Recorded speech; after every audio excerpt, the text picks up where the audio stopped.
بسم اللہ الرحمن الرحیم وَلَقَدْ يَسَّرْنَا الْقُرْآنَ لِلذِّكْرِ فَهَلْ مِن مُدَّكِرٍ۔ السلام علیکم ورحمۃ اللہ۔ الحمدللہ وکفا وسلام علی عبادہ الذین اصطفیٰ۔ اعوذ باللہ من الشیطان الرجیم، بسم اللہ الرحمن الرحیم۔ ومن یقتل مؤمنا متعمدا فجزاؤہ جہنم خالدا فیہا وغضب اللہ علیہ ولعنہ واعد لہ عذابا عظیما۔ سورہ نساء کی آیت 93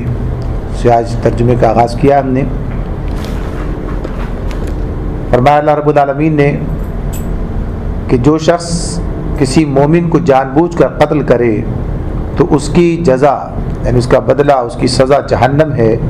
جس میں وہ ہمیشہ رہے گا۔ اس پر اللہ کا غضب اور اس کی لعنت ہے اور اللہ نے اس کے لیے سخت عذاب مہیا کر رکھا ہے۔ اس سے پہلے والی آیات میں اللہ تعالیٰ نے یہ بات ہمیں بتائی تھی، وَمَا كَانَ لِمُؤْمِنٍ أَن يَقْتُلَ مُؤْمِنًا إِلَّا خَطَأً، کہ کسی مومن کا یہ کام نہیں ہو سکتا کہ وہ کسی دوسرے مومن کو قتل کر دے الا یہ کہ اس سے خطا ہو جائے، غلطی سے ایسا ہو جائے۔ قتل خطا کا امکان تو ہے لیکن قتل عمد کا تصور نہیں کیا جا سکتا کہ ایک مومن دوسرے مومن کو قتل کر دے۔ پھر اللہ رب العالمین نے قتل خطا کے بارے میں بتایا تھا، اگر ایسا ہو جائے تو پھر اس کے لیے توبہ، کفارہ اور پھر اس کے لیے دیت کی بات سامنے رکھی گئی تھی۔ اب یہاں پر اللہ تعالیٰ یہ بات بتا رہے ہیں کہ جو شخص کسی مومن کو جان بوجھ کے قتل کر دے، قتل عمد کی بات ہے، قتل خطا الگ ہے،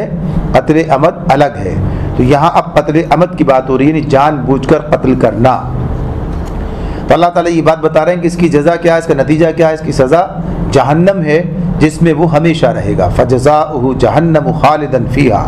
اور اسی کے ساتھ ساتھ اللہ نے مزید فرمایا کہ اس پر اللہ کا غضب بھی ہے اور اس کی لعنت بھی ہے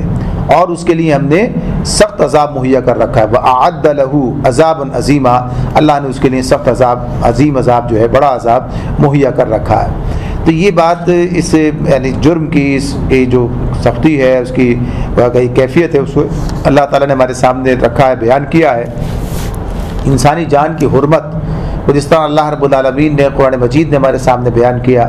نبی اکرم صلی اللہ علیہ وآلہ وسلم نے بھی اس بات کو ہمارے سامنے رکھا ہے، یعنی انسانی جان کی حرمت کو بہت زیادہ اہمیت دی گئی، یعنی اس کا اہتمام کیا گیا۔ تو دیت کی بات بھی آپ نے دیکھی تھی کل کہ دیت یعنی قتل خطا پر کتنی بھاری، یعنی اس کے اوپر گویا کہیے کہ ایک اس کا جرمانے کی کیفیت طاری ہو جاتی ہے، یعنی دیت کے طور پر یعنی اسے ادا کرنا پڑتا ہے، وہ بھی قتل خطا کے اندر ہے۔ اور قتل عمد کا معاملہ جو ہے تو اس کی پھر اللہ نے جو بدلہ بتایا کہ اس کا نتیجہ کیا نکلے گا، ہمیشہ کے لیے جہنم ہے۔ اور قرآن مجید میں اللہ رب العالمین نے انسانی جان کی حرمت کے بارے میں یہ بات بتائی کہ جس نے کسی ایک انسان کو قتل کر دیا تو گویا اس نے ساری انسانیت کو قتل کر دیا، اور جس نے کسی ایک جان کو بچایا تو گویا اس نے ساری انسانیت کو بچایا۔ یہ بات آگے ہمارے سامنے ابھی آئے گی سورہ مائدہ کے اندر۔ تو یہ گویا کہیے کہ انسانی جان کی اہمیت اور حرمت کی بات ہے۔ ہاں یہ بات اپنی جگہ ہے کہ بعض کام ایسے ہیں، بعض اعمال ایسے ہیں، بعض جرائم ایسے ہیں جسے کہا جرائم کے نتیجے میں وہ اپنی جان کی حرمت کو خود پامال کر دیتا ہے فرد، تو اس کے نتیجے میں پھر وہ طریقہ وہ ریاست ہے، وہ ریاست کچھ عدالتی نظام ہے اور اس کے تحت بہرحال اس کی اس جرم کے بدلے میں حد جاری ہوتی ہے جس میں اس کی جان بھی لی جاتی ہے، تو وہ معاملہ بالکل الگ ہے۔ ورنہ عام حالات کے اندر ایک انسانی جان کی حرمت کو اللہ تعالیٰ نے اس طریقے سے سامنے رکھا اور بتا دیا کہ کسی صورت بھی اسے پامال نہیں کیا جائے گا سوائے اس کے کہ اس پر حق آ گیا، یعنی اگر اس نے کوئی ایسا جرم کیا اس کی بات بھی آگے ہمارے سامنے رکھی گئی ہے۔ تو اس اعتبار سے تصور نہیں کیا جا سکتا کہ مسلمان معاشرے میں لوگ ایک دوسرے کی گردنیں مارنے لگیں اور ایک دوسرے کو قتل کرنے لگیں۔ اس کے بارے میں نہایت سختی کے ساتھ نبی کرم صلی اللہ علیہ وسلم نے بھی تاکید کی ہے اور بتایا کہ ایسا کسی صورت میں نہیں ہونا چاہیے، اور پھر نتیجہ بھی آخرت میں عذاب کی صورت میں سامنے آ رہا ہے۔ اس کے بعد اللہ رب العالمین پھر آگے بات بتاتے ہیں ہمیں، عام حالات کے اعتبار سے جب کوئی ایسی کیفیت ہے اس کے بارے میں یہاں بات آ رہی ہے. یا ایھا الذین آمنوا، اے لوگو جو ایمان لائے ہو، اذا ضربتم فی سبیل اللہ فتبینوا ولا تقولوا لمن القى الیکم السلام لست مؤمنا تبتغون عرض الحیاۃ الدنیا فعند اللہ مغانم کثیرہ کذلک کنتم من قبل فمن اللہ علیکم فتبینوا ان اللہ کان بما تعملون خبیرا.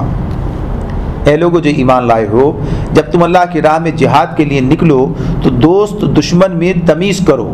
اور جو تمہاری طرف سلام سے تقدیم کرے تو اسے فوراً یہ نہ کہہ دو کہ تو مومن نہیں ہے. یعنی یہ بات کہ حالت جنگ کے اندر میدان قتال ہے، اور اس میدان قتال کے اندر اگر کوئی شخص سلام کرے یا کلمہ پڑھے، نہیں اس اعتبار سے گویا کہیے کہ اپنے مسلمان ہونے کا اظہار کرے کسی کے سامنے،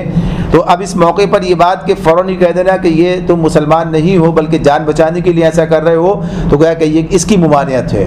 ایسا ہوتا تھا. یہ صورتحال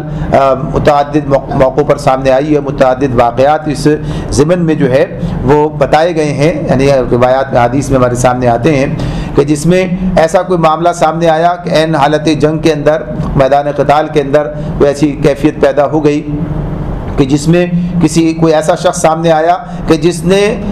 اسی یعنی قتل ہونے سے پہلے گویا تلوار سر پر ہے اور اس نے کلمہ پڑھ لیا، لا الہ الا اللہ محمد رسول اللہ کہا ہے، لیکن قتل کرنے والے نے یہ سوچ کر کہ یہ کلمہ اس نے جان بوجھ کر نہیں، یعنی دل سے نہیں پڑھا بلکہ یہ موت کو سامنے دیکھ کر اس نے کیا، یہ بہانہ کر رہا ہے، اور اسے قتل کر دیا. تو اس چیز کو سختی سے اس کی ممانعت کی گئی، اس کو منع کیا گیا. نبی کرم صلی اللہ علیہ وسلم نے اس کو قطعاً پسند نہیں کیا بلکہ زجر و توبیخ کی. تو کئی واقعات اس زمن میں سامنے آ جاتے ہیں کہ جب ایسی بات ہوئی تو اس میں اللہ کے رسول نے سختی سے ان کے ساتھ پیش آئے، انہیں بتایا کہ ایسا کرنا بالکل درست نہیں ہے، غلط ہے. حالانکہ انہوں نے کہا کہ یہ اب جو انہوں نے کلمہ پڑھا تھا یہ تو صرف اس لیے ہے کہ جان بچانے کے لیے. تو یہاں تک نبی کرم صلی اللہ علیہ وسلم نے فرمایا کہ کیا تم نے اس کا دل چیر کے دیکھ لیا تھا؟ تو اس اعتبار سے یہ بات اپنی جگہ ہے. بتا دیا گیا کہ قتل کر دینے میں آگے یعنی اتنی پیش قدمی نہیں کرنی چاہیے، تیز دستی نہیں دکھانی چاہیے کہ بس اس کے باوجود سلام کیا ہے یا کلمہ پڑھا ہے پھر بھی کیا جائے. تو اس میں یہ بات اس کا امکان ہے کہ ایک کافر جھوٹ بول کر جان بچا لے، تو اس میں اس کا امکان ہے کہ قتل کر دینے سے بچ جائے گا. لیکن اس طرح سے کہ ایک مومن کا جھوٹ بول کر جان بچا لینا، اس کی بنسبت کہ ایک مومن جو ہے وہ قتل کر دیا جائے، اس سے زیادہ گویا کہیے کہ یہ بات بری ہے کہ وہ بے شک جان بچا لے تو بہتر، ٹھیک ہے اپنی جگہ پر، یہ کم برا ہے اس کے مقابلے میں کہ ایک مومن جو ہے وہ قتل کر دیا جائے. تو اس اعتبار سے یہاں پر یہ ساری بات اس میں بیان کی جا رہی ہے. تو کہا کہ اگر کوئی سلام سے پیش قدمی کرے، تمہاری طرف پہلے کہے، تقدیم کرے، تو اسے فوراً نہ کہہ دو کہ تم مومن نہیں ہے. اور اس دور کے اندر سلام کا جو لفظ ہے، جیسے سلام کی بات پیچھے بھی ہم نے پڑھی تھی کل، اس میں بات تھی کہ سلام جو ہے مومنوں کا شعار ہے اور ایک مومن کے لیے اس بات اسے سکھائی گئی، یعنی کوئی اس کی پہچان ہے. تو اس زمانے کے اندر تو یہ اور زیادہ وضاحت کے ساتھ یعنی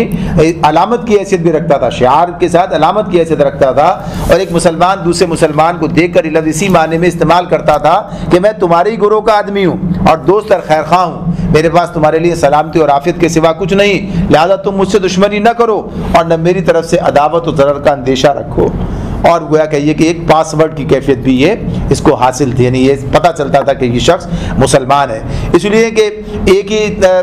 جگہ کے رہنے والے لوگ، ایک ہی قوم کے لوگ، ایک ہی زبان، ایک کلچر ان کا وہی تھا، لباس ہر اعتبار سے. تو بہرحال پہچان کی بھی بات تھی وہ یہی تھی کہ ایک دوسرے سے یعنی سلام جو تھا یہ گویا کہ ایک شعار کی علامت کی حیثیت رکھتا تھا. تو نبی کرم صلی اللہ علیہ وسلم نے بتایا. پھر اس کے بعد جب یہ واقعات پیش آئے تو اللہ تعالیٰ کی طرف سے یہ حکم نازل ہو گیا اور واضح طور پر یہ بات بتا دی گئی کہ ایسا نہ کیا جائے. آگے فرمایا اگر تم دنیاوی فائدہ چاہتے ہو تب تغون عرض الحیات الدنیا، یعنی ایسا بھی ہوتا قتل کر دیا اور اس کے مال جو ہے غنیمت کے طور پر حاصل کر لیا. یعنی یہ بات بھی ایک واقعہ اس میں بھی سامنے آتا ہے کہ نکلے تھے جہاد کے لیے اور راستے کے اندر ایک فرد بنی سلمہ کا یا کسی اور قبیلے کا ملا ہے اور اس کے پاس وہ بکریاں چرا رہا ہے. تو اس نے سلام کیا لیکن انہیں سمجھا کہ یہ بہانہ بنا رہا ہے، بہانہ بنا کر اپنا مال اور اپنی جان بچانا چاہتا ہے، قتل کر دیا اس کو مال غنیمت کے طور پر. ان بکریوں کو اپنے پاس لے لیا، لیکن نبی صلی اللہ علیہ وسلم کے پاس آئے تو آپ نے لینے سے انکار کر دیا اور سختی سے آپ نے کہا یہ غلط کام کیا، ایسا کیوں کیا تم نے یہ. اور اسی طرح سے اور بھی واقعات آتے ہیں۔ تو کہا کہ کیا تم دنیا کا فائدہ چاہتے ہو؟ اگر دنیا کا فائدہ چاہتے ہو تو یہ بات پھر بھی تمہارے سامنے رہے، فَإِنَّ اللَّهِ مَغَانِمُ كَثِيرَةٌ، اللہ کے پاس تمہارے لیے بہت سے اموال غنیمت ہیں، اس چکر میں نہیں رہو۔ یعنی یہ کہیں دل ذہن میں کہیں گوشے میں یہ بات ہو کہ صاحب یہ جان بچا رہا ہے، یہ تو ہے تو کافر، مسلمان تو نہیں ہے، لہٰذا اس کو قتل کر کے مال اس کا حاصل کر لیا جائے، تو یہ کیفیت نہیں آنی چاہیے، ذہن میں کسی طور پر بھی یہ بات نہیں آنی چاہیے۔ فرمایا كَذَلِكَ كُنتُم مِّن قَبْلُ فَمَنَّ اللَّهُ عَلَيْكُمْ فَتَبَيَّنُوا، آخر اسی حالت میں تم خود بھی تو اس سے پہلے مبتلا رہ چکے ہو، یعنی ایسی کیفیات گزری ہیں کہ جس میں تمہیں اپنے ایمان کو پوشیدہ رکھنا پڑا، ایسے حالات تم پر بھی آئے تھے، لہٰذا پھر اللہ نے تم پر احسان کیا، اب لہذا تحقیق سے کام لو، جو کچھ تم کرتے ہو اللہ اس سے باخبر ہے۔ تو واضح طور پر یہ بات بتا دی گئی کہ اس میں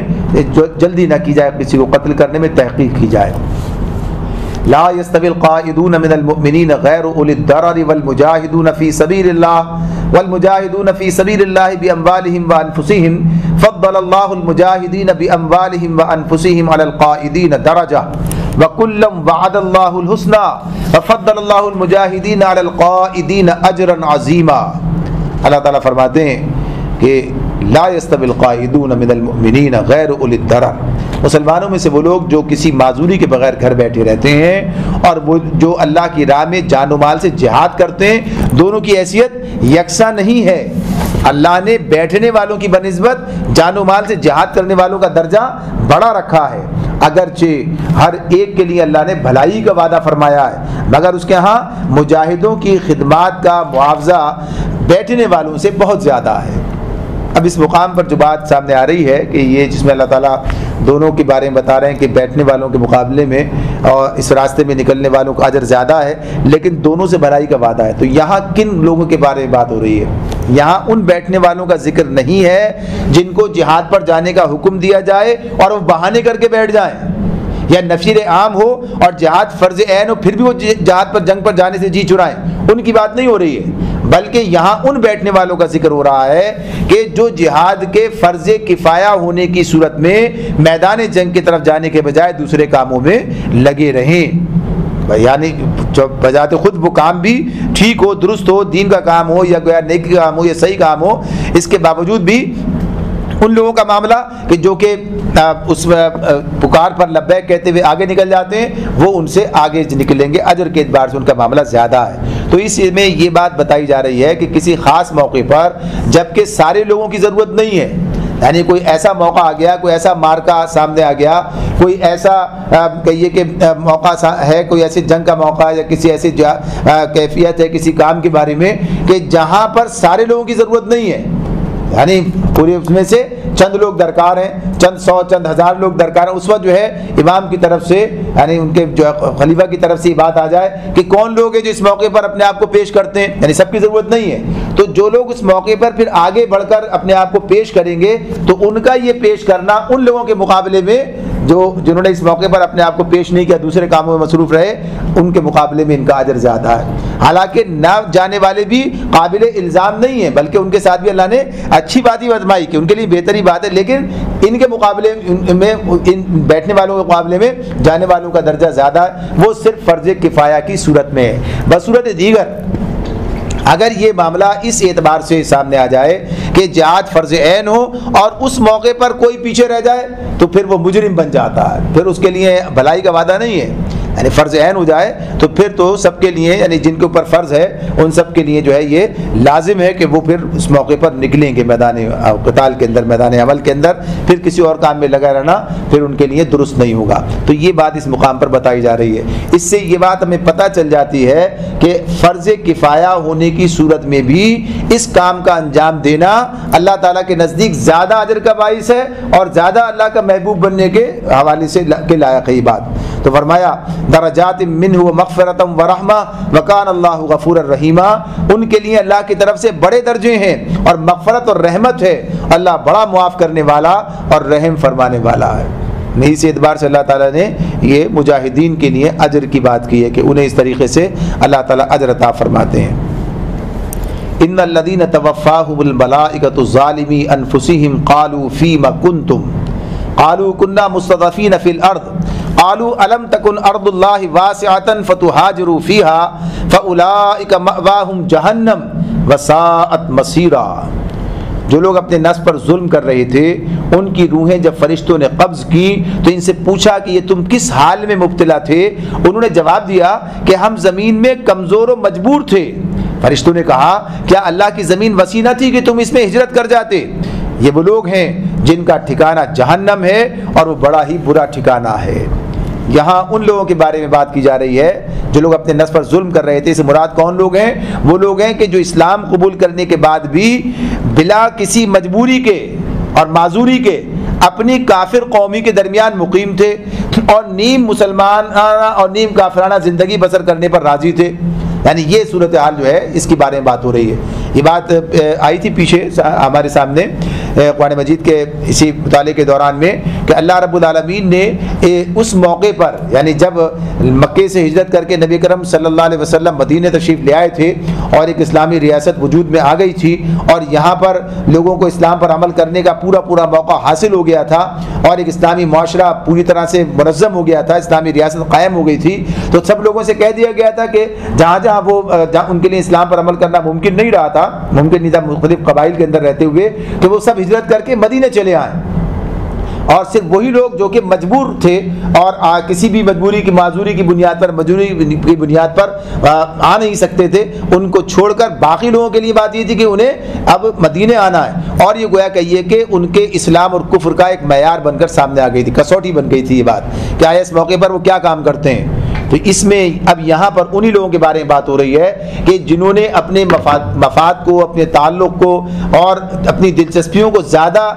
ترجیح دیتے ہوئے، زیادہ اہم سمجھتے ہوئے ترجیح دی اور وہیں اسی مقام پر رہے اور ہجرت کر کے نہیں آئے۔ تو اللہ رب العالمین یہ بات بتا رہے ہیں کہ جب ان کی روحیں فرشتوں نے قبض کی تو اس موقع پر کیا مکالمہ ہوا، تو وہ ان سے کہتے ہیں کہ تم کس حال میں مبتلا تھے، مسلمانوں کا پھر کیسی کیفیت میں کس طرح زندگی بسر کر رہے تھے؟ تو اب وہ کہتے ہیں کہ ہم زمین میں کمزور مجبور تھے، ہمارے بس میں نہیں تھا، ہم کچھ کر نہیں سکتے تھے۔ تو اس وقت ان سے کہا گیا کہ کیا اللہ کی زمین وسیع نہ تھی؟ یعنی معاملہ جو ہے اس اعتبار سے کہ تم اس میں ہجرت کر جاتے۔ تو اس معاملے میں یہ بات ہمیں بتا دی گئی ہے کہ اللہ رب العالمین نے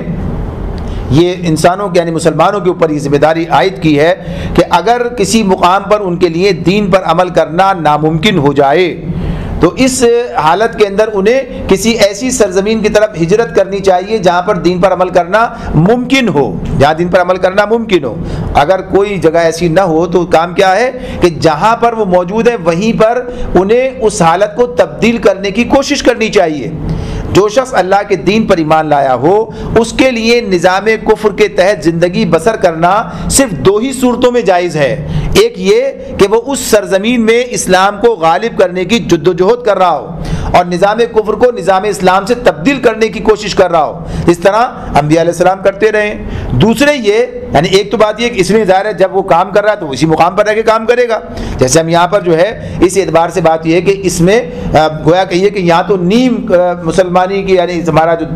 ملک کا قانون ہے اس میں اسلام کی بات بھی ہے لیکن پوری طرح سے اسلام کی بات نہیں ہے، پوری طرح اسلام غالب نہیں ہے، بالادست نہیں ہے جیسا کہ ہونا چاہیے، شریعت کی بالادستی کی بات جو ہے۔ تو یہاں پوری بالادستی کیسے ہوگی کہ یہاں رہ کر کوشش کی جائے گی اس کے لیے، تو یہ کوشش کرنا ہماری ذمہ داری ہے کرنا۔ لیکن اگر کوئی شخص کسی ایسے ملک میں چلا جاتا ہے جو ویسے بھی کافر ملک ہے، یعنی وہاں پر حکومت بھی کافروں کی ہے، اکثریت بھی کافروں کی ہے، پورا کافرانہ نظام وہاں پر موجود ہے، تو اب وہاں پر اس کا رہنا تو اسی صورت میں ممکن ہے کہ اگر وہ وہاں پر پیدا ہوا ہے یا وہاں رہتا ہے یا کسی وجہ سے وہاں رہنا پڑ رہا ہے اسے، تو وہاں پر وہ اسے تبدیل کرنے کی کوشش کر رہا ہے تو پھر تو ٹھیک ہے، لیکن سہولتوں آسائشوں کے لیے اگر وہ وہاں رہتا ہے تو اس کی کوئی گنجائش نہیں ہے۔ اور پھر اس اعتبار سے دوسری بات یہ ہے کہ الا یہ کہ وہ وہاں سے نکلنے کی کوئی راہ نہ پائے، یعنی مجبوری کا معاملہ ہو، مجبوری کا عالم ہو، معذوری کی بات ہو جائے، مجبوری کی بات ہو جائے اور وہاں سے نکلنے کی کوئی راہ نہ پاتا ہو اور سخت نفرت و بیزاری کے ساتھ وہاں مجبورانہ قیام رکھتا ہو،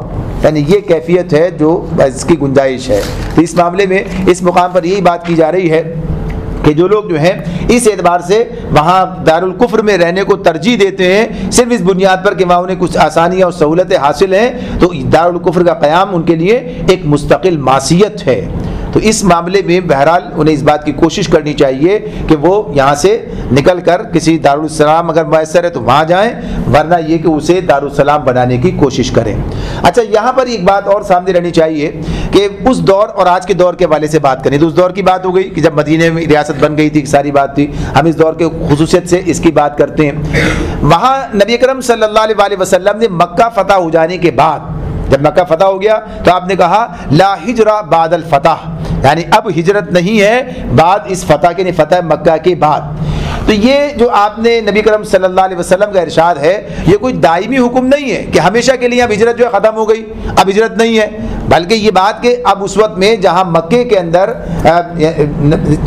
دشمنان اسلام موجود تھے اور جب تک وہ مکہ فتح نہیں ہوا ہے اور لوگوں کے لیے اسلام پر عمل کرنا ممکن نہیں ہے، اور دیگر قبائل کے اندر بھی ایسی صورتحال ہے، تو ایسے موقع پر یہ تھا کہ اسلام پر عمل کرنے کے لیے تمہیں مدینے کی طرف آنا ہے۔ لیکن جب مکہ فتح ہو گیا اور اسلام بالادست ہو گیا پورے عرب کے اندر، اور ہر جگہ جو ہے اسلام پر عمل کرنا سب کے لیے ممکن ہو گیا، تو اب سب کے لیے لازم نہیں تھا کہ مدینہ ہے، اب جو جہاں ہے وہاں پر رہ سکتا ہے، تو اس وقت وہ ہجرت کا معاملہ اس موقع پر ختم ہو گیا، وہ کیفیت وہاں پر باقی نہ رہی۔ لیکن اب جب کبھی بھی ایسے حالات پیدا ہوں گے، جب کبھی ایسی صورتحال بن جائے گی، تو اس وقت میں یہ صورتحال اسی طرح سے ہوگی، اس پر عمل درآمد اسی اعتبار سے ہوگا۔ جیسے جب پاکستان بنا ہے اور جب ہندوستان سے لوگ نکل کر آئے ہیں تو دو صورتیں تھیں، ایک تو صورت یہی تھی کہ بعض لوگوں نے اس لیے ہجرت کی ہندوستان سے پاکستان کی طرف آئے کہ یہاں پر آ کر وہ اسلام پر عمل درآمد کر سکیں گے، جیسے کہا گیا تھا کہ یہ ایک اسلامی ریاست ہوگی اور یہاں اسلام کی حکمرانی ہوگی، لہذا وہ اس ناطے سے یہاں پر چلے آئے کہ یہاں پر جو اسلام کے تحت زندگی بسر کریں گے،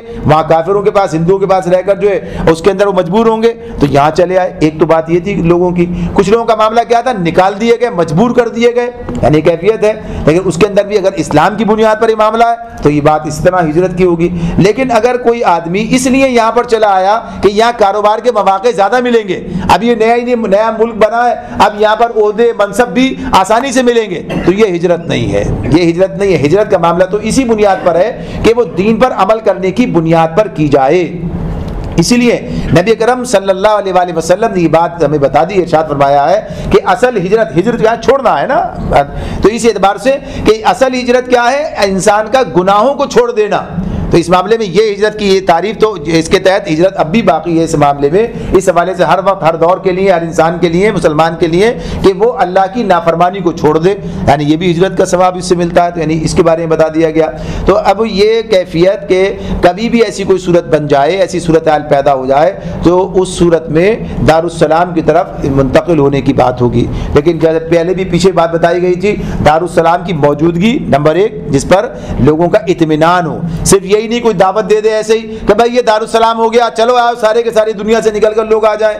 لیکن یہ بات واضح نہ ہو کہ وہ دارالسلام ہے، یعنی اس پر یقین ہو جانا، اس کا اس مقام کیفیت میں آ جانا، وہ چیز سب پر لوگوں کا، یعنی امت کا اس پر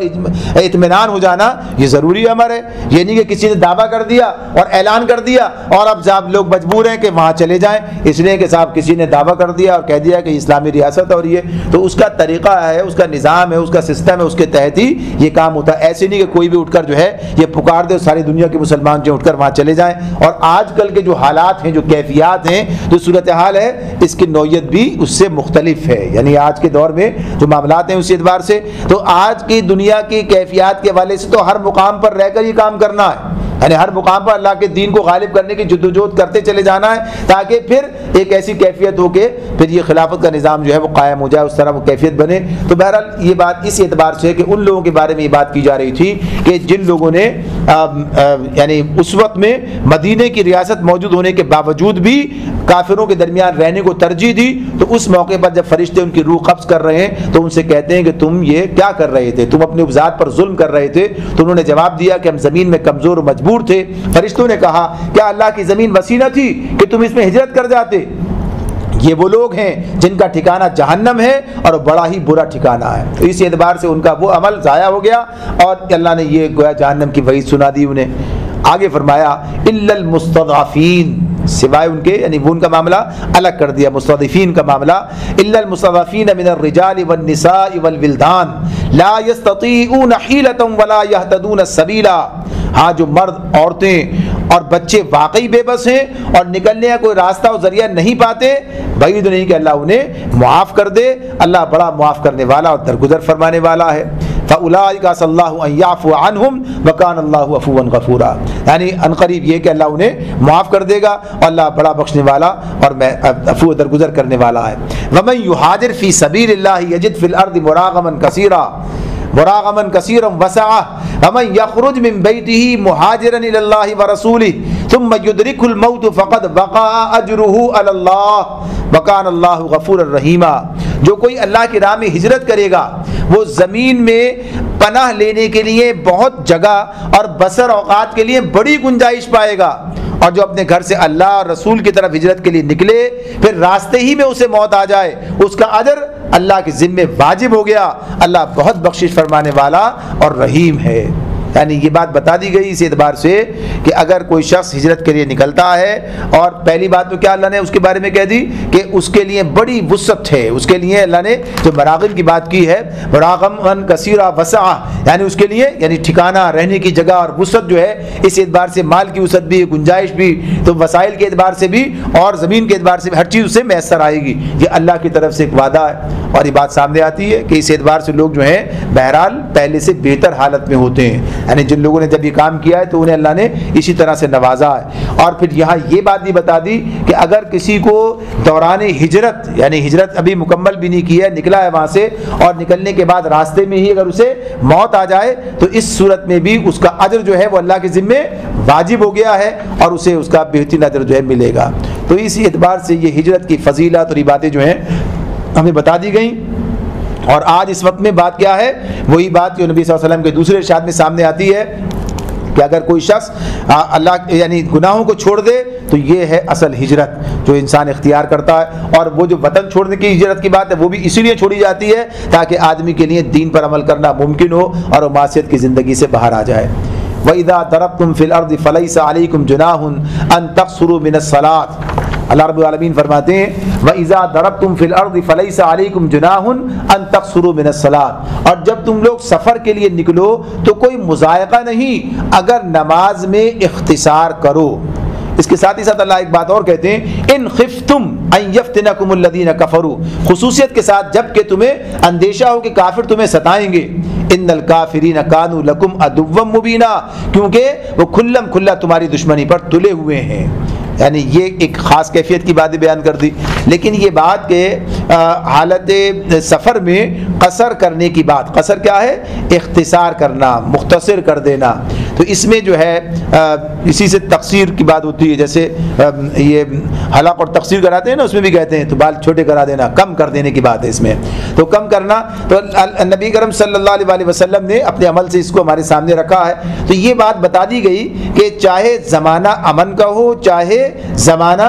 جنگ کا ہو، دونوں صورتوں کے اندر اللہ رب العالمین نے یہ قصر کی گنجائش رکھی ہے، لیکن حالت امن کے زمانے میں سفر کے دوران میں قصر کی حد کیا ہے؟ یعنی 4 رکعتوں کی جگہ 2 رکعت ادا کی جائیں گی، یہ زمانہ امن کے اندر حالت سفر کے اندر قصر کرنے کی بات ہے۔ لیکن جنگی حالات کے اندر جب جنگ ہو رہی ہو تو حالت خوف کے صلاۃ خوف کی بات بھی آگے آ رہی ہے، تو اس کے اندر قصر یعنی اس کے اندر بھی کمی ہوگی، حالت جنگ میں بھی اگر شہر میں رہتی جنگ ہو رہی ہو تو اس کے اندر بھی قصر ہوگی، لیکن اس کے اندر جو قصر ہوگی اس کے بارے میں ایک تو یہی ہے کہ 2 یا اس کے بارے میں پھر اختلاف ہے کہ 2 پڑھی جائیں یا 1 پڑھی جائے، یعنی اس کے لیے جیسے جنگی حالات ہوں، بہرحال بنیادی بات یہ آتی ہے پھر اسی کے مطابق جو ہے وہ کام کیا جائے گا، تو اس کی بات جو ہے اس میں ہمارے سامنے آئے گی، اس پر اس سے بات کریں گے۔ اب یہاں پر یہ چیز واضح طور پر بیان کر دی اللہ رب العالمین کی جانب سے کہ قصر کرنا یہ اللہ کی طرف سے گویا کہیے کہ یہ ایک اجازت ہے اور گویا کہ یہ ایک رعایت ہے جو لوگوں کو دی گئی ہے۔ یہاں پر پہلے ایک ذہن یہ تھا کہ شاید جیسے اس میں بات آئی ہے ان خفتم ان یفتنکم الذین کفروا، کہ تمہیں یہ خوف و کافر ستائیں گے، شاید یہ حالت جنگ کی بات ہو، تو اس میں بات واضح ہو کر سامنے آتی ہے، رائے آ جاتی ہے، کسی کی بات آئی بھی ہے اس اعتبار سے، لیکن جو کہیے کہ اکثریت کی بات ہے اور اس پر اتفاق ہوا ہے وہ یہی کہ نبی کرم صلی اللہ علیہ وسلم نے ہر سفر میں قصر کیا ہے، یعنی صرف جنگ کی بات نہیں ہے بلکہ ہر سفر میں قصر کیا۔ کچھ لوگوں نے یہ بھی کہا کہ سفر میں جس سفر کا مقصد دین کا کوئی کام ہو اس میں قصر ہو، تو اس میں یہ بات بتا دی گئی کہ ایسا نہیں ہے، بلکہ چونکہ سفر کے دوران سفر میں یہ قصر کرنے کی اجازت ہے تو سفر کی نوعیت کا صحیح اور غلط ہونا وہ ایک الگ بات ہے، اس کے سزا جزا کا معاملہ الگ ہے، لیکن سفر میں قصر کی بات ہے، جو کہ یعنی مجرد جب حکم ہوگا یہ تو یہ اسی اعتبار سے ہے. تو احناف کی بات یہ کہ قصر جو ہے ہر سفر میں کیا جا سکتا ہے. رہی سفر کی نوعیت تو بجائے خود ثواب عتاب کی مستحق ہو سکتی ہے، مگر قصر کی اجازت پر اس کا کوئی اثر نہیں پڑتا. تو اس معاملے میں یہ بات ہے کہ قصر کرنا چاہیے. اور بعض لوگوں نے اس کو کہا کہ اختیار دیا ہے کہ مرضی ہے کریں نہ کریں، لیکن اس کو عام طور پر سب نے اسے افضل قرار دیا ہے کہ قصر کرنا افضل ہے، یعنی یہ بات ہے. لیکن احناف یعنی امام ابو حنیفہ رحمۃ اللہ علیہ سے واجب قرار دیتے ہیں. ان کے نزدیک کیا ہے یہ کہ قصر کرنا واجب ہے، کرنا ہی ہوگا، یعنی کرنا چاہیے. باقی کے نزدیک کیا ہے؟ اولا ہے، بہتر ہے کہ آپ کریں، لیکن اگر نہیں کیا تو بھی کام چلے گا، نہیں کیا ٹھیک ہے، ایسا بھی ہو سکتا ہے. لیکن یہ فرق ہے ائمہ کے درمیان کہ جنہوں نے اس اعتبار سے یہ بات کہی کہ یہ سفر میں یعنی قصر کرنا واجب ہے یا قصر کرنا جو ہے واجب تو نہیں ہے، البتہ سنت ہے اور اولا ہے، اس کی بات ہو رہی ہے. تو یہ ہمارے لیے سامنے بات یہ آتی ہے کہ نبی کرم صلی اللہ علیہ وسلم کا عمل ہی ہمارے لیے حجت ہے کہ آپ نے ہر سفر میں جو ہے قصر کیا، اور صحابہ کرام کا عمل بھی اسی پر رہا ہے، یعنی انہوں نے اسی طرح سے ہر سفر میں قصر کیا. اب اس یعنی یہ بات کہ کتنی مقدار سفر کی، یعنی کس پر سفر کی بات ہوتی ہے، کس حالت میں سفر کو کہا جا سکتا ہے کہ سفر کی حالت میں انسان، تو اس پر مختلف لوگوں نے مختلف باتیں کی ہیں کہ جس پر مسافرانہ حالت انسان کے اوپر طاری ہو جائے تو اس کے اندر مختلف، اس میں کسی نے 48 میل کی بات کی ہے، اس سے کم زائد کی بات کی ہے. ابو حنیفہ رحمۃ اللہ علیہ نے اس پر کہا ہے کہ جس سفر میں پیدل یا اونٹ کی سواری سے 3 دن صرف ہوں اور اس کی مقدار جو تقریباً لگائی گئی وہ 54 میل ہے، یعنی 54 میل کا سفر کر رہے ہیں تو پھر اس میں قصر کیا جا سکتا ہے. تو اس اعتبار سے یہ قصر کی بات ہے. تو بہرحال باقی لوگوں نے اس سے کم زائد کی بات بھی کی ہے کہ اس سے کم پر یا زائد پر جو ہے اس پر سفر کی حالت، اصل بات وہی کہ سفر کی حالت طاری ہونے کی بات ہے جس پر طے کرتے ہیں. بعض لوگوں نے 15 میل بھی کہہ دیا ہے، 15 میل پر ہو جائے گی. تو کیا کہیے کہ ظاہر سے آج کل کے جو حالات ہیں 15 میل سے زائد کا تو شہر ہی ہے، یعنی اب جس شہر میں ہم رہتے ہیں اس کی جو کہیے اس کیفیت ہے. تو یہ 54 کی بات اس میں احناف کی طرف سے یہ بات آتی ہے اور امام ابو حنیفہ رحمۃ اللہ نے بتایا. اچھا، اب اس میں کہ کتنے سفر یعنی کتنا قیام ہو کہ اس کے اندر قصر کیا جائے، تو اس میں بھی مختلف لوگوں کے نزدیک مختلف، بعض کے نزدیک 4 دن کا، یعنی امام احمد بن حنبل جو ہے اس پر کہتے ہیں کہ 4 دن کا سفر ہو تو 4 دن سے زیادہ کا قیام ہو تو پھر سفر کی حالت نہیں ہوگی، پھر پوری نماز پڑھے گا. یہ پھر اس میں احناف کا معاملہ یہ ہے کہ امام ابو حنیفہ رحمۃ اللہ علیہ نے کہا کہ 15 دن یا اس سے زائد کا ارادہ ہو تو پھر جو ہے اس پر سفر کی حالت نہیں ہوگی بلکہ پھر اسے پوری نماز پڑھنی ہے. یا اس سے 15 دن سے کم کی اگر نیت ہے رہنے کی تو پھر اسے قصر کرنا ہے. یہ صورت جو ہے قصر کی ہے. لیکن اگر کسی مقام پر 15 دن یا اسے زائد دن ٹھہرنے کا ارادہ ہے تو پھر یہ اس پر قصر نہیں ہوگا. اچھا، اسی میں یہ بات بھی ہے کہ کوئی ایسا مقام ہے، کوئی ایسا کام ہے کہ جس کے اندر وقت کی کوئی قید نہیں، یہ ہے کہ بس کام ہو جائے اور چلے جائیں گے، یعنی 2 دن میں کام ہو جائے، 1 دن میں کام ہو جائے، ابھی کام ہو جائے اور چلے جائیں گے. لہٰذا اس بنیاد پر اب کام ہوتے ہوتے ہوتے مہینوں لگ گئے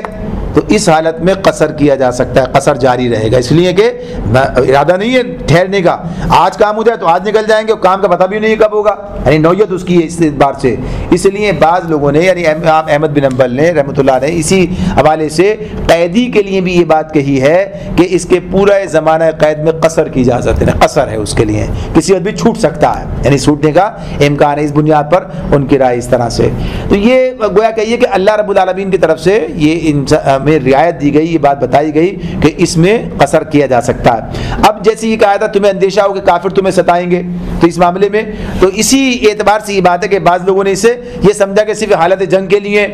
لیکن نبی کرم صلی اللہ علیہ وسلم نے اس بات کو واضح طور پر بتایا کہ قصر کی اجازت ایک انعام ہے جو اللہ نے تمہیں بخشا ہے، لہذا اس کے انعام کو قبول کرو. اور یہ بات تقریباً تواتر کے ساتھ ثابت ہے کہ نبی صلی اللہ علیہ وسلم نے امن اور خوف دونوں حالتوں میں سفر کیا ہے، سفر میں قصر کیا ہے. لہذا اسی بنیاد پر امت کی بیشتر حصہ جو قصر کرتا ہے. ان الکافرین کانوا لکم عدوا مبینا، کافر تمہاری کھلی کھلی دشمنی پر تلے ہوئے ہیں. وَإِذَا كُنْتَ فِيهِمْ فَأَقَمْتَ لَهُمُ الصَّلَاةَ فَلْتَقُمْ طَائِفَةٌ مِّنْهُمْ مَعَكَ وَلْيَأْخُذُوا أَسْلِحَتَهُمْ فَإِذَا سَجَدُوا فَلْيَكُونُوا مِنْ وَرَائِكُمْ وَلْتَأْتِ طَائِفَةٌ أُخْرَى لَمْ يُصَلُّوا فَلْيُصَلُّوا مَعَكَ وَلْيَأْخُذُوا حِذْرَهُمْ وَأَسْلِحَتَهُمْ.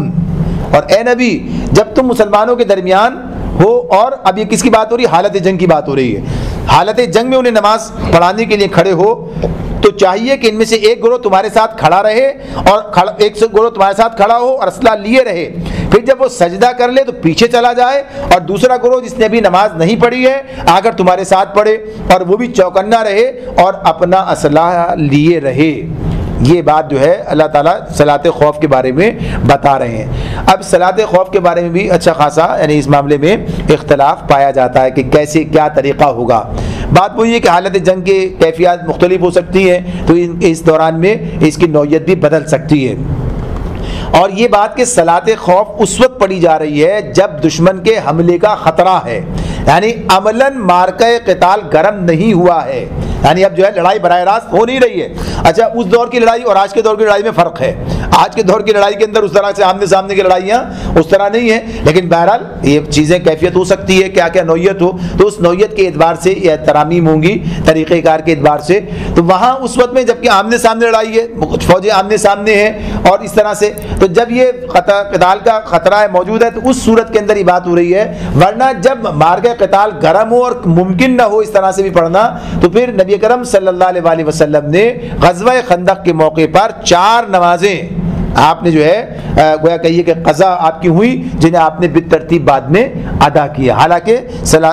یہ جو صلاۃ خوف کا حکم ہے اس موقع پر اس سے پہلے سورہ نساء میں آ چکا ہے، وہ تو غزوہ احزاب جو ہے بعد میں ہوئی ہے۔ تو یہ بات ہے کہ جب وہ معرکہ ہوگا تو اس وقت میں ہوگا۔ اب یہ چیزیں جو ہمارے سامنے آتی ہیں اس اعتبار سے بعض چیزیں بعض مشہور ہو جاتی ہیں، بعض ایسے واقعات مشہور ہو جاتے ہیں، ایسی حکایتیں مشہور ہو جاتی ہیں، جیسے اورنگزیب عالمگیر کے والے سے آپ نے سنی ہوگی کہ وہ کھڑے ہو گئے اور پھر در سے ایک مارا گیا، دوسرا، تیسرا۔ تو یہ اس طرح کی بات نہیں ہے کہ مرنے کے لیے ایسے کھڑا کر دینے کے لیے بات بلکہ کر دی گئی، بلکہ بتایا گیا چوکنا رہو، اسلحہ ساتھ لیے رہو، یعنی اسلحے کے ساتھ میں، تاکہ دشمن کو اس بات کا موقع نہ ملے کہ تمہیں نقصان پہنچائے۔ اسلام نے یہ بات نہیں کی، کہا نماز تو پڑھنی ہے لیکن اس طرح سے ادا کرنی ہے کہ دشمن کو اس سے فائدہ اٹھانے کا کوئی موقع نہ ملے، اور اگر حالات ایسے ہو جائیں جیسے کہ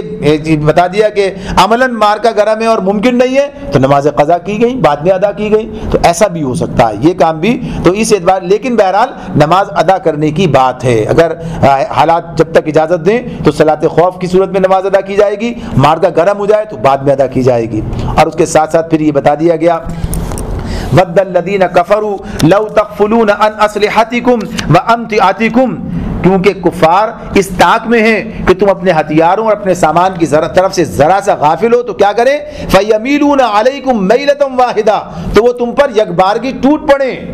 یعنی یہ ان کی خواہش ہے، یہ چاہتے ہیں، تو انہیں یہ موقع فراہم کرنا ہے کیا؟ ظاہر ہے موقع فراہم نہیں کرنا، اس لیے تو بات ہو رہی ساری ہے کہ انہیں یہ موقع فراہم نہیں کرنا۔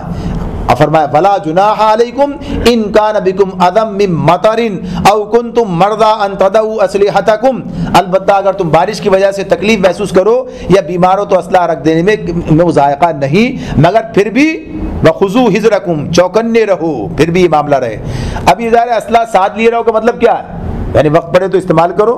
اسلحہ تو رکھا ہوا ہے استعمال نہیں کرنا ہے، یعنی یہ تو فائدہ کوئی نہیں اس اسلحے کے رکھنے کا۔ کہ یہ تاکید ہو رہی ہے کہ اسلحہ ساتھ لیے رہو، جب اسلحہ ساتھ لیے رہو تو مطلب کیا ہے؟ یعنی دشمن کو پتہ چل جائے کہ یہ اسلحہ ان کے ساتھ ہے، کوئی کام ہوا تو فوراً جواب ملے گا، تو اس اعتبار سے یہ استعمال کرنے کی بات ہے اس اعتبار سے وہاں پر۔ تو اب یہ حالت تکلیف میں بارش ہو گئی ہے، حالت ایسی ہے تکلیف ہے، اس صورت میں اسلحہ رکھ دینے کی بات ہے کہ اجازت دی گئی کہ ہاں، لیکن پھر بھی خذوا حذرکم، اپنے آپ کو چوکنا رکھو، یعنی مارکے کے لیے تیار رہو۔ ان اللہ اعد للکافرین عذابا مہینا، یقین رکھو کہ اللہ نے کافروں کے لیے رسوا کن عذاب مہیا کر رکھا ہے، یعنی یہ بات طے شدہ ہے۔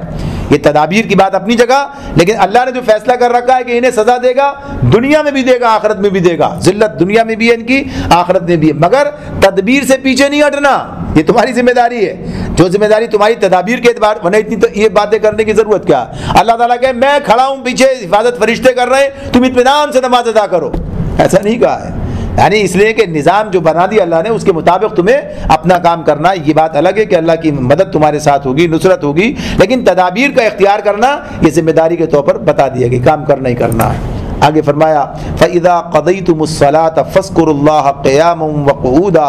وَقُعُودًا وَعَلَىٰ جُنُوبِكُمْ فَإِذَا اطْمَأْنَنتُمْ فَأَقِيمُوا الصَّلَاةَ إِنَّ الصَّلَاةَ كَانَتْ عَلَى الْمُؤْمِنِينَ كِتَابًا مَّوْقُوتًا۔ فَإِذَا قَضَيْتُمُ الصَّلَاةَ، پھر جب نماز سے فارغ ہو جاؤ، نماز سے فارغ ہو گئے، فَاذْكُرُوا اللَّهَ، تو اللہ کو یاد کرو، قیامم و قعودم و علی جنوبکم، کھڑے اور بیٹھے اور لیٹے، یعنی گویا کیا ہو گیا، ہر حال میں اللہ کو یاد کرتے رہو۔ یعنی بنیادی بات کیا ہو گئی، اب دیکھیے انسان کہتا ہے نماز پڑھ لی کافی ہو گیا، بس کام ختم ہو گیا۔ یہاں کیا ہے کہ نماز کا معاملہ، یعنی وہ تو اپنی جگہ پر اس کی بات تو اپنی اہمیت ہے، یعنی اس کا مقام ہے کہ وہ تو لازم ہے، فرض ہے اس طرح سے ادا کرنا ہے، اور اس کے بارے میں آگے بتایا بھی، کتاب موقوتہ کی بات آ رہی ہے۔ اب اس کے بعد کیا ہے کہ اب یہ نہیں کہ اس کے بعد فارغ ہو گئے، بلکہ اللہ کو ہر دم یاد رکھنا، یعنی ایک مسلمان کا کام کیا ہے کہ اللہ کی یاد سے اس کا دل سرشار رہنا چاہیے، اور اس کی زبان اللہ کی یاد سے تر رہنی چاہیے، اور اللہ کی کو وہ بھولے نہ، یعنی اس کی ذہن میں یہ بات نہ ہو کہ وہ دنیا میں اتنا منہمک ہو جائے کہ اللہ کی یاد ہی اس کے دل سے نکل جائے، ایسا نہیں ہے۔ تو بہرحال اللہ کو یاد رکھنا، اس کی بات بتا دی گئی کہ اور خاص طور پر یہ تو حالت جنگ کی کیفیت بات ہو رہی تھی اس کی، تو اس میں تو اور زیادہ اللہ کو یاد رکھنے کا معاملہ۔ فَإِذَا اطْمَأْنَنْتُمْ فَأَقِيمُوا الصَّلَاةَ، جب اطمینان نصیب ہو جائے تو اب پوری نماز پڑھو، یعنی اب نماز جس طرح پڑھنی ہے اسی طرح نماز پڑھی جائے گی۔ ان الصلاۃ کانت علی المؤمنین کتابا موقوتا، نماز در حقیقت ایسا فرض ہے جو پابندی وقت کے ساتھ اہل ایمان پر لازم کیا گیا ہے۔ جب اللہ نے بتا دیا کتاب موقوتا، تو وہ کتاب موقوتا ہے، یعنی طے کر دیا گیا، اس کے اوقات مقرر کر دیے گئے ہیں۔ یہ آپ اس آیت کو عام طور پر مسجدی گھڑی پہ بھی لکھا ہوا دیکھتے ہیں، اوقات لکھ دیے تو بتا دیا گیا، تو یاد دلایا جا رہا ہے۔ اس کا مطلب کیا ہے کہ اس معاملے میں کوئی تساہل نہیں ہوگا، اللہ نے اوقات مقرر کر دیے۔ اوقات سے مراد کیا ہے، نماز کے شروع ہونے کا وقت اور نماز کے ختم ہونے کا وقت، یہ دونوں چیزیں معلوم ہیں ہمیں، یعنی فجر کی نماز کا وقت یہاں سے شروع ہوگا اور طلوع آفتاب کے سے پہلے ختم ہو جائے گا، طلوع آفتاب شروع ہوا اور نماز کا وقت ختم ہو گیا۔ اب ان دونوں کے درمیان نماز ادا کرنی، ان اوقات کے درمیان یہ کتاب یہ ہے۔ اب اس کے اعتبار سے اب جماعت کا نظام ہے، تو جماعت کے نظام میں کوئی وقت مقرر ہے، یعنی ایسا بھی ہو سکتا ہے کہ بس اذان کے ساتھ ہی کوئی بات ہے کہ لوگ آ جائیں اور طے ہو جائے۔ تو ایک تو کتاب موقوتہ کی بات یہ کہ یہ وقت جو مقرر کر دیا یہ دورانیہ ہے، اب یہ نہیں کہ آدمی اس کے بعد اس وقت کو نکال دے اور بعد میں چلو بعد میں پڑھ لیں گے، اس کے بعد پڑھ لیں گے، جب اٹھیں گے جب پڑھ لیں گے، یا ظہر کا وقت نکال دیا اب بعد میں عصر کے ساتھ پڑھ لیں گے، یعنی ایسا کوئی معاملہ نہیں ہے۔ دیکھیے جہاں تک وہ بات تو پیچھے گزر گئی، قصر کی بات گزر گئی، حالت خوف کی بات گزر گئی، اس میں رعایتیں جو ہیں وہ اپنی جگہ پر ہیں، لیکن عام حالات میں کیا ہے، عام حالات کے اندر نماز کو اس کے وقت پر ادا کرنا۔ اب جبکہ جیسے کہ نماز مساجد میں اوقات مقرر ہیں تو ان اوقات کے ساتھ ہی جماعت سے نماز ادا کی جا سکتی ہے، اس لیے کہ نماز کو جماعت کے ساتھ قائم کرنا ہے، قائم کرنے کی بات ہوگی تو جماعت کے ساتھ ہوتی ہے اور جماعت کا وقت مقرر کر دیا گیا ہے، تو اسی اعتبار سے یہ بات ہے۔ اچھا اب اسی کے اندر یہ بھی ہے، بعض چیزوں میں بتا دیا گیا، جیسے فجر کی نماز کے معاملے میں اول وقت پر ادا کرنے کی گویا کہ یہ اس کی بات سامنے آتی ہے، نہیں اس کی خصوصیت ہے، یا یوں کہیے کہ افضلیت کی اولا اس کا بہتر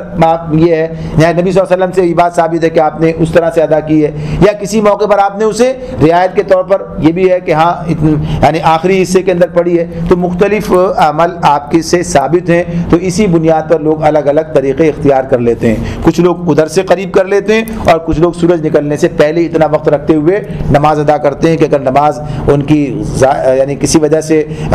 یہ کہ ضائع ہو جائے تو وہ دوبارہ نماز ادا کی جا سکتی ہو، یعنی اتنا وقت رکھتے ہوئے کرتے ہیں، لیکن بہرحال رہنا اس دائرے کے اندر ہے، جو اس دائرے میں رہتا ہے اس پر کوئی الزام نہیں دیا جا سکتا کہ یہ پہلے کیوں پڑھتا ہے، آدھا گھنٹہ پڑھتا ہے اور یہ آدھا گھنٹہ پہلے پڑھتا ہے، تو بہرحال اگر اس کے دائرے کے اندر ہے اور نماز ضائع نہیں ہوتی تو کتاب موقوتہ کی تعریف میں آئے گا۔ اور میرے اور آپ کے لیے کیا بات ہے کہ مسجد کے اندر جو نماز کا وقت مقرر ہے اس کی پابندی کرتے ہوئے جماعت کے ساتھ نماز ادا کرنے کی کوشش کریں، تو کانت علی المؤمنین کتاب موقوتہ کی تعمیل ہو جائے گی۔